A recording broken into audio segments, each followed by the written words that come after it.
Olá pessoal, tudo bem?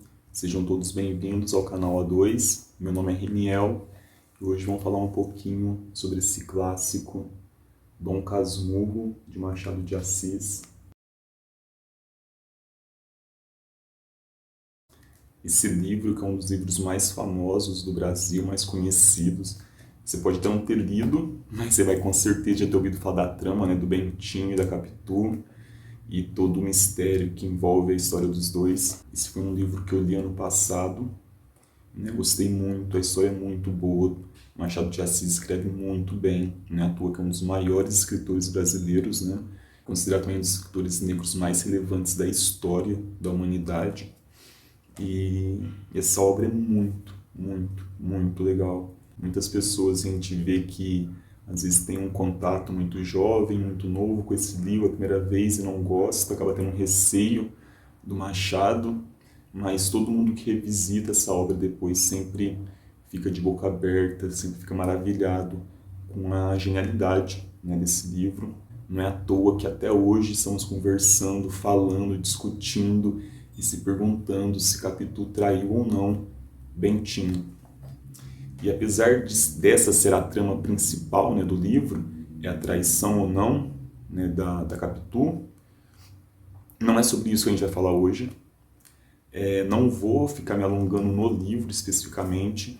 O que eu quero fazer aqui, o que eu quero trazer aqui é um olhar de como que Machado de Assis, com a sua genialidade, com a sua perspicácia de entender a sociedade, a construção das narrativas da sociedade, que ele vai fazer aqui com a mulher, né, com essa imagem feminina na sociedade brasileira, lá do finalzinho do Império, do século XIX.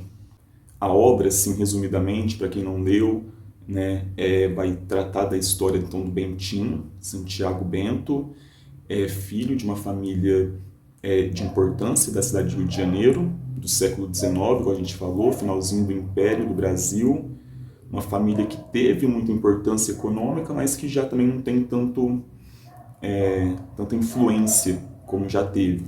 Mesmo assim, o Bentinho ainda vai se aproveitar de uma vida relativamente boa, privilegiada, e ele vai conhecer então muito jovem a sua vizinha, Capitu, que vai ser a sua companheira amorosa durante a vida. E no livro a gente vai acompanhar esse desenvolvimento dessa história, vai acompanhar o Bentinho indo para o seminário, estudar para ser padre por conta de uma promessa da mãe, quase se torna padre, volta então para a casa dele, fica com a Capitu, né? Eles tinham a promessa de se casarem, de viverem juntos, e só que após ele retornar, né, do seminário com o seu mais novo amigo Escobar, ele vai começar a desconfiar sobre a fidelidade da sua esposa, da Capitu.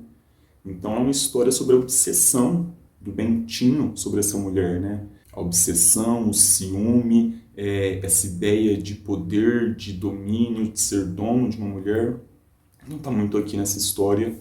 É um pouquinho sobre isso, sobre essa representação da mulher, do feminino na sociedade. Bom, e para entender melhor o que eu quero dizer com essa questão da historiografia, das relações de poder, a representação, né, dessa mulher na sociedade, eu trouxe esse livro da Michelle Perrault, chama Os Excluídos da História. É uma obra feminista, né, da historiadora francesa, um livro muito importante, é uma coletânea, na verdade, né, não foi pensado como livro inicialmente, mas sim uma reunião de artigos que ela escreveu. E aqui a Michelle Perrault vai falar sobre trabalhadores, sobre mulheres, sobre transgressores das leis, né, que são, a gente entende por bandidos, criminosos.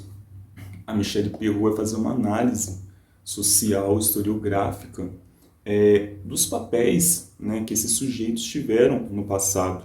Então ela vai buscar desconstruir muitas imagens cristalizadas que a gente tem sobre a mulher rural, sobre o trabalhador, sobre os operários dentro das fábricas, como que eles compreenderam e apropriaram-se das máquinas, né, como as máquinas impactaram na sua vida. E especificamente sobre as mulheres, a Michelle Perrault vai falar um pouco sobre essa historiografia tradicional herdada do positivismo, que buscava aproximar a história, né, das ciências naturais. Como assim? Buscava interpretar o passado, a história, através de leis universais, através de regras que estariam regendo todas as humanidades, independente do local, né, do contexto histórico e social.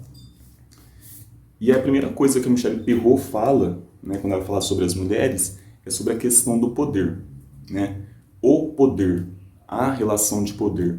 Quando falamos em poder, né, um poder centralizado, único, a gente geralmente vai relacionar esse poder a homens, né, como cardeais, como monarcas, reis, líderes políticos, líderes militares. Então essa imagem do poder, muito um poder centralizado, institucional, ele é muito associado com a imagem do homem.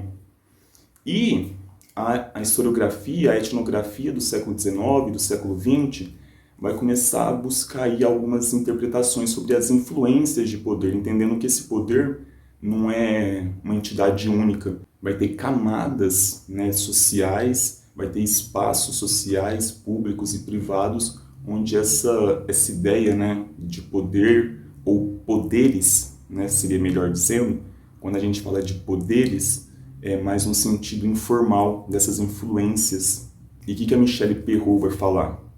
Alguns etnógrafos, lá do século XIX, buscando romper com uma falsa ideia de uma mulher rural submissa, vai falar então que essa mulher ela é extremamente revoltada e que com a transformação da sociedade, né, com a transformação do mundo moderno, com a transformação das cidades, dos espaços urbanos e a consequente valorização do espaço privado e familiar, né, que é uma consequência da transformação da sociedade burguesa, né, vai valorizar muito o espaço da família, a mulher então a tornaria um papel de muita influência dentro do ambiente privado, familiar. E aí vai se criar uma ideia então da mulher controlando esses poderes informais, esses poderes que estão espalhados entre várias camadas, entre vários espaços da sociedade. A mulher vai dominar, né, esse espaço privado, esse espaço familiar e, consequentemente, vai influenciar na política civil da sociedade. Como assim? Vai se criar a ideia daquela mulher que controla os homens como marionetes, né, aqueles homens os homens do poder político, como se fossem homens ingênuos. O exemplo mais clássico que a gente tem disso, né, dessa representação da mulher como controladora, como influenciadora do homem, é o próprio mito do Adão e Eva. Né? O Adão ele vai comer a maçã, ele vai atrás desse fruto proibido por conta da influência da Eva. Então a gente tem essa representação dessa ideia dessa mulher influenciando esse poder num espaço privado. A Michelle Perrault vai falar que por mais que seja importante desconstruir essa imagem dessa mulher submissa, né, dessa mulher bondosa, caridosa, aceitando todas as ordens dos homens, numa estrutura social, ela vai falar que é importante romper com essa ideia de submissão, mas ao mesmo tempo tem que se tomar cuidado para não se criar uma ideia de que a mulher é livre, de que a mulher tem controle sobre a sociedade, sendo que não é muito por aí. Na verdade, esse discurso, né, que busca falar que a mulher tem um poder, tem influência dentro do âmbito privado, familiar, é um discurso para conservar a mulher lá dentro, né, cada vez mais isolada. E aí eu acho que é um pouco importante de lembrar do livro do Dom Casmurro, né, da Capitu. Por quê?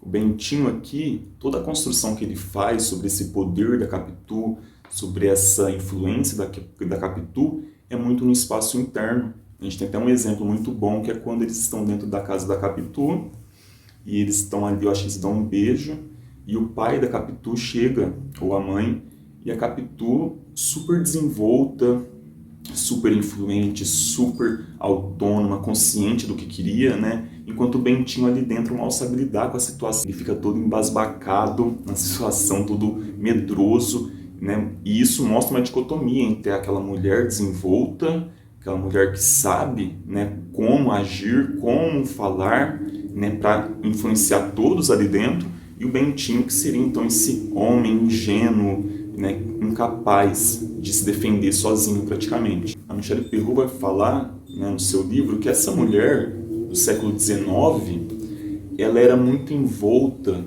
muito coberta de desejos e medos da sociedade, desses homens que controlavam, né, as instituições de poder. E ela vai ser, então, a todo momento representada até como forças da natureza, a Michelle Perrault vai comentar. Ora, ela é vista como aquela mulher fogo que destrói, que acaba, né, com a ordem capitalista, burguesa e privada da família, por exemplo. Então, aquela mulher heroína, ruiva, que traz no exterior a imagem do fogo interno, ela é vista como um ser que vai devastar, né, a ordem desse sistema social. Ora, essa mulher é vista, representada como a mulher água, né, ou seja, com a força da água, com a calma da água também ao mesmo tempo. Ora, ela é vista como a mulher terra, ou seja, aquela mulher ligada às suas raízes ancestrais, ligada à fertilidade.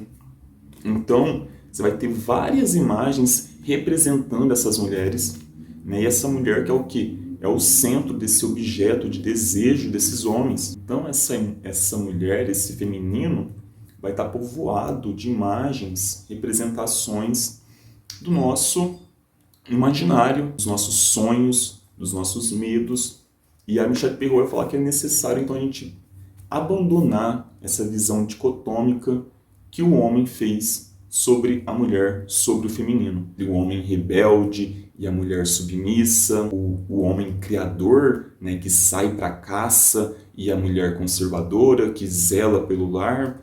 Tudo isso aqui que a Michelle Perrault fala que é criação, que são imagens criadas por homens. Homens que controlam instituições de poder. E se a gente for lembrar também, a Capitu tem muito dessa representação, cheia desses mitos, dessas imagens do imaginário, do que é uma mulher, né? E a força dessa mulher. Se a gente for retomar, qual que é a imagem que se faz da Capitu? É daquela cigana, dos olhos oblíquos e dissimulados. Né? Isso quer dizer muito. Isso fala muito sobre o imaginário, né, da sociedade sobre essas mulheres. E aí outro ponto que talvez seja o mais importante do livro, e que a gente vai falar agora, é esse silêncio em torno da perspectiva da Capitu. E a Michelle Perrault fala sobre isso, né, sobre a construção da historiografia e como que a mulher foi excluída, né, tanto como objeto, tanto como sujeito de produção desse conhecimento histórico. É resultado, herança de uma tradição positivista que a gente já falou, que vai valorizar os eventos, os momentos políticos, econômicos, ou seja, espaços dominados pelo homem, nesse momento principalmente, né, século XIX, e vão desvalorizar objetos sobre o cotidiano, sobre a vida familiar, privada, e consequentemente sobre esse feminino que habita esses espaços. Então a mulher, né, essa mulher, esse feminino, nesse momento, principalmente século XIX, ela não é vista então como um sujeito histórico, ela é mais vista como uma musa, uma inspiração para os homens. Então a Michelle Perrault vai até comentar que o ofício do historiador é o ofício de homens falando sobre economia, sobre política, e até mesmo quando vai falar sobre cultura, por exemplo, ela vai tratar esses sujeitos como sujeitos meio que assexuados, né? Não fala de uma cultura feminina em oposição à opressão masculina, por exemplo. Muito pelo contrário, a cultura é vista como algo homogêneo entre os dois gêneros, não tendo diferença. E esses campos, né, de ação, de investigação do poder político, por exemplo, do poder econômico, são campos que são dominados pela presença masculina, majoritariamente. Então, até as evidências que nós vamos ter do passado são evidências criadas por homens. Então, essas mulheres, o relato dessas mulheres, a perspectiva dessas mulheres não são ouvidas. Assim como na história do Bentinho da Capitu. A gente tem a versão do Bentinho. E a gente pode, né, muitas vezes chegar à conclusão de que realmente a Capitu traiu o Bentinho. Só que a gente se esquece de uma coisa. Né? Tem um vídeo muito bom no YouTube do professor Pittinice, ele comenta sobre isso, que o Bentinho a gente quase passa despercebido durante o livro, mas o Bentinho é estudante de Direito, né? Ele é formado em Direito, ele exerce a advocacia, e a função do advogado é exatamente fazer o seu cliente se passar por inocente. Quem que é o cliente do Bentinho em Dom Casmurro? É ele mesmo, né? A história que ele está contando é para defender a própria versão dele, a própria perspectiva dele. E o direito, né, esse campo político do direito é um campo que é dominado por homens, né? O poder da palavra, de certa forma, está na mão do Bentinho nesse livro. Enfim, eu acho que é um pouquinho disso que eu queria falar, sobre essas características que a gente pode notar na narrativa do Dom Casmurro com a historiografia do século XIX, do século XX, aquela historiografia tradicional e que silenciava a perspectiva da mulher.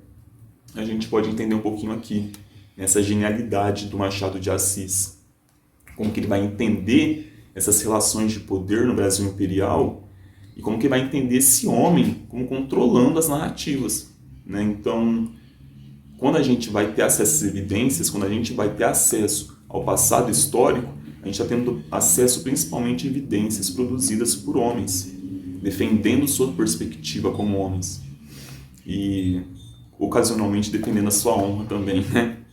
Enfim, esse livro, quem não leu, quem tem medo às vezes, né? Quem tem medo de Dom Casmurro, não tenha, porque é sensacional.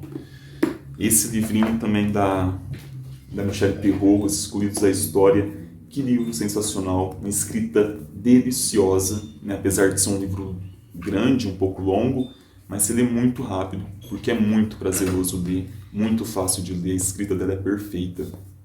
E fica de indicação essas duas obras, e comenta aqui embaixo o que você achou do vídeo, o que você acha do livro do Machado de Assis, Dom Casmurro.